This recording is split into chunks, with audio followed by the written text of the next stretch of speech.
Hello बच्चों, let's read this question. The question says, let g is defined from R to R be a differentiable function satisfying gx is equals to gy into g of x minus y for all x comma y belongs to R and g dash of 0 is equals to a and g dash of 3 is equals to b. Then we have to find out g dash of minus 3.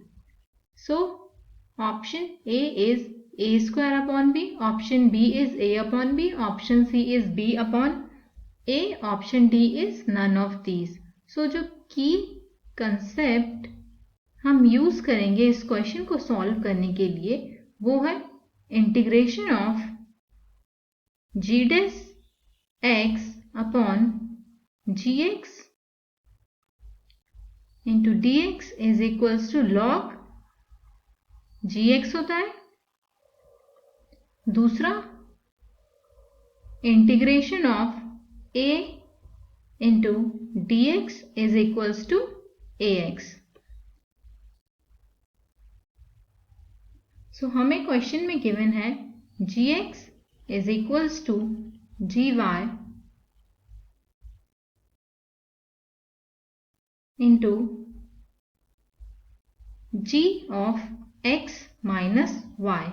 Now we will differentiate this function with respect to x keeping y as constant. So ये हो जाएगा g dash x is equals to gy, क्योंकि y हमने constant रखा हुआ है तो gy होगा differentiation into g dash of x minus y.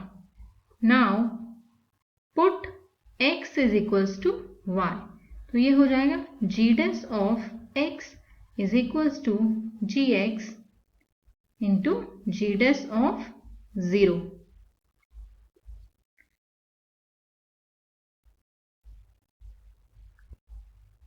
z0 की वैल्यू हमें ऑलरेडी गिवन है a है तो यहां से हो जाएगा g dash of x is equals to gx into a.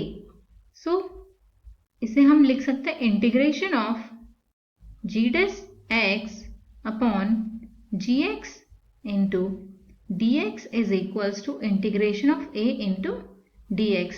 हमने कुछ नहीं किया, g dash x upon gx लिखा is equals to a, then उसका इंटीग्रेशन कर दिया x के रिस्पेक्ट में. तो यहां से इंटीग्रेशन करने पे हमें मिलेगा log gx is equals to ax plus c. Now gx will be equal to e to the power ax into e to the power c. तो इसको हम इक्वेशन 1 नेम दे देते हैं. Now put x is equals to y is equals to 0. तो हमारे पास function था gx is equals to gy into gx minus y. इस function में हम x एंड y की वैल्यू 0 रख देते हैं तो हमें मिलेगा z0 is equals to z0 into z0. अब हमने z0 minus z of 0 into z of 0 is equals to 0. तो z0 हमने कॉमन निकाला, हमारे पास बचा 1. z of 0 minus 1 that is equals to 0.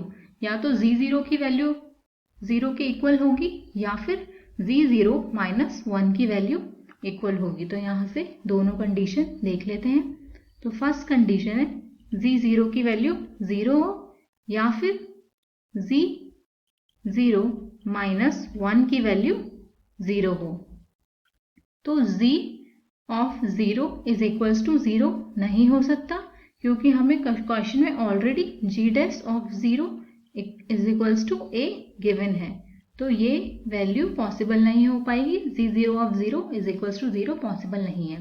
Second condition जो है वो पॉसिबल होगा. तो z of 0 is equals to 1. तो ये यहाँ से z of 0 is equals to e to the power 0 into e to the power c। z of 0 की वैल्यू हमने ऊपर जो फर्स्ट इक्वेशन थी उसमें पुट कर दी। तो यहां से हमारे पास z ऑफ 0 की वैल्यू 1 थी is equals to e to the power 0 into e to the power c।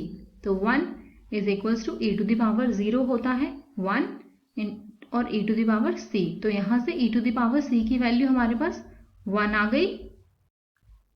Now put the value of e to the power c in equation 1। तो हमारे पास gx is equals to e to the power ax into e to the power c था। तो gx is equals to e to the power ax हो जाएगा। अब g dash x निकालेंगे यहां से हम। तो g डैश x होगा a into e to the power ax। अब निकालेंगे g। नेक्स्ट अब हम निकालेंगे g डैश ऑफ 3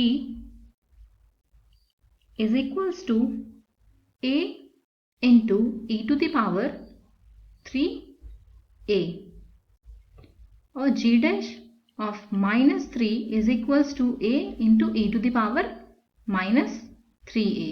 तो इसको हम लिख सकते हैं a upon e to the power 3a और g डैश ऑफ 3 की वैल्यू हमें ऑलरेडी क्वेश्चन में गिवन है कि वो b के इक्वल है। तो यहां से e to the power 3a की वैल्यू हमारे पास b अपॉन a आ जाएगी और इसे हम g डैश 3 में रख देंगे। तो g डैश -3 में रख देंगे। g dash -3 is equals to a upon e to the power 3a की वैल्यू है हमारे पास b अपॉन a। तो a ऊपर चले जाएगा तो ये आ जाएगा a square upon b। g dash -3 की वैल्यू हमारे पास आई a square upon b। So option में b a square upon b। तो ऑप्शन में चेक कर लेते हैं कौन से ऑप्शन में करेक्ट है। So option A is the correct answer. Hope you all understood it well. Best of luck.